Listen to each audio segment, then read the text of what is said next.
মনে করুন নেতাজি সুভাষচন্দ্র বসুকে হিয়ারিংয়ে ডেকেছে, এসআইআর হিয়ারিংয়ে, এবং সেখানে ঢোকার পর তার সাথে কি কি আচরণ করা হয়েছে তার একটি নাটকীয় রূপ তৈরি করা হয়েছে এআই দিয়ে।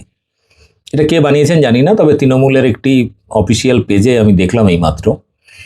আপনাদের জন্য এই ভিডিওটি, এতে অনেক কিছু জানার, বোঝার, এবং বিজেপি কতটা বাঙালি বিদ্বেষী, বাঙালিকে রোহিঙ্গা বানাতে চায়, বাঙালিকে বিদেশি তকমা দিতে চায়, বাংলাদেশি তকমা দিতে চায়, তার একটা ফাঁদ এই এসআইআর।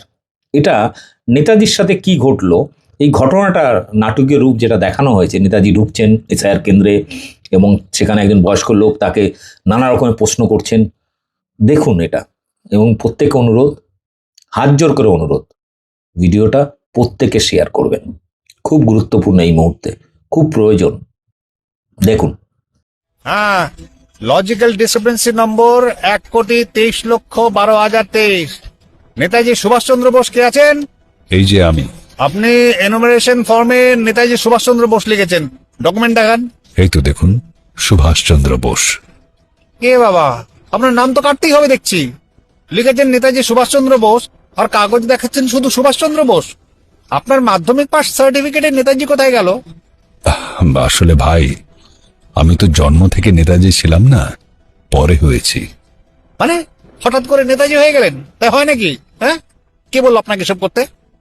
আসলে 1942 সালে বার্লিনের ভারতীয় সেনারা আমাকে নেতাজি উপাধি দিয়েছিল।